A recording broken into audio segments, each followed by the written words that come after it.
Sharhin jaridun na wannan mako zai fara da jaridar Niger Enter Ebdo, wacce ta ruwaito cewa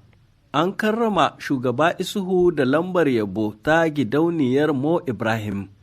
wacce aka kafa a shekarar 2006 da nufin kawar da mulkin kama karya a nahiyar Afirka ta hanyar tukwicin miliyan 5 na dalar Amurka da ake baiwa tsofaffin shugabannin ƙasashen da suka taka rawar gani wajen wanzar da demokaradiyya. Jaridar ta ce Mo Ibrahim ne ya ƙirƙiro da wannan tsari mai hangen cirewa shugabannin ƙasashe tunanin dawwama a kan karagar mulki daga zuciya. Jaridar Lanketer na cewa Isuhu Muhammad ya samu lambar yabon da bai cancanci samunta ba. Jaridar ta ce ba a san hanyoyin da shugaban ya bi wajen samun wannan tukwici da bai dace da shi ba, a bisa la'akari da yadda gidauniyar ta Mo Ibrahim ta ce gamsuwa da mulkinsa na tsawon shekaru 10 ne ya sa aka bashi wannan lamba. A maganar gaskiya, baiwa shugaban Nijar wannan lamba tamkar baiwa mutumin da ya ƙirƙiro makaman ƙare dangi lambar yabo ta zaman lafiya wato Prix Nobel wanda ake kira Robert Oppenheimer. Jaridar ta ce kwamitin da ya yi aikin tantance cancantar ba da wannan lamba ta 2020 ya buga gefe domin a nan kusa-kusa hukumomi sun toshe kafar intanet a tsawon mako guda, wanda mataki ne da ke toye 'yancin faɗin albarkacin baki, kuma a yanzu haka 'yan adawa da dama na can kulle a kurkuku, wai kuma a riƙa zancen ingantattar demokaradiyya a Nijar. Jaridar L'Etincelle ta ce hankali ya karkata wajen kotun tsarin mulkin ƙasa domin ta tsage gaskiya a matsayinta na mai alhakin raba gardamar da ke tattare da sakamakon zaben 21 ga watan Fabrairu. Wato dama ce da kotun za ta yi amfani da ita don kare wa kanta mutunci a idon duniya, ko da yake a baya ta yi wani hoɓɓasa a yayin fitar da sakamakon dindindin na zaben 'yan majalisar dokokin ƙasa,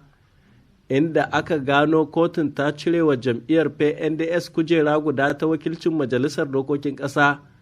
daga kujeru 80 zuwa 79.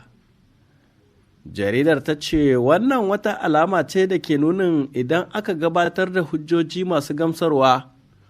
kotun za ta iya gyara kurakuran da suka shafi zagaye na biyu na wannan zaɓe da ya haɗa ɗan takarar PNDS Bazoum Mohamed da Muhammad Usman na RDR canji. Jaridar L'Eclosion ta bayyana cewa ƙasar Pakistan ta baiwa Nijar ton 1000 na shinkafa, sai dai akwai buƙatar ɗaukar matakan murƙushe dukkan wani yunƙurin karkata akalar wannan tallafi. Jaridar ta ce abin tuni a shekarar 2016 ƙasar ta Pakistan ta tallafa wa Nijar da ton 15,000 na shinkafar basmati domin talakawan da ke cikin buƙatar cimaka a wancan lokaci. Sai dai wani abin takaici, isowar waɗannan kayayyaki tashar jirgin ruwan Kwatano ke da wuya. Wasu marasa tausayi suka ware ton 5 da suka ɓoye a wasu shaguna. Jaridar ta ƙara da cewa domin kaucewa samke afkuwar irin wannan abin kunya, a wannan karan ƙasar ta Pakistan ta hannunta wannan tallafi ga sojojin ruwanta waɗanda suka shirya wani bikin musamman domin damƙa hukumomi buhuhuwan shinkafar a kan idon jama'a. Jaridar Le Monde Aujourd'hui na cewa jam'iyyun ƙawancen Coalition Bazoum 2021 sun fara naɗe tabarmar kunya da hauka, domin rashin abin faɗa ya sa a wata sanarwar da suka fitar suka shiga aikin da ba hurumunsu ba, inda suka yi ta caccakar Hamma Ahmadu da Janar Mummuni Burema da sauran mutanen da aka kama. Jaridar ta ce abin takaici ne mutane masu shekaru irin nasu waɗanda ya kamata a ce a halin yanzu sun samu gogewa a fannin siyasa suka fito suna irin waɗannan maganganu ba kan gado saboda tsabar neman wuri, abin da ya sa ake ganin idan suka sake fitowa a nan gaba za ta yiwu su za su bayyana hukuncin da za a yanke wa Hamma da Janar Tanga. Jaridar Niya Info ta bayyana cewa Majalisar Dokokin Ƙasa ta kammala taron gaugawar da ta gudanar a makon jiya, wanda ya yi daidai da shuɗewar wa'adin majalisar kanta, wacce ita ce ta biyu a zamanin nan na jamhuriya ta 7. Jaridar ta ce a ranar 17 ga watan Maris ɗinnan ne wa'adin wakilcin 'yan majalisar ke kammala, sabili kenan da yake jawabi a ƙarshen wannan taro. Shugabanta Usaini Tinni ya yi bankwanan ƙarshe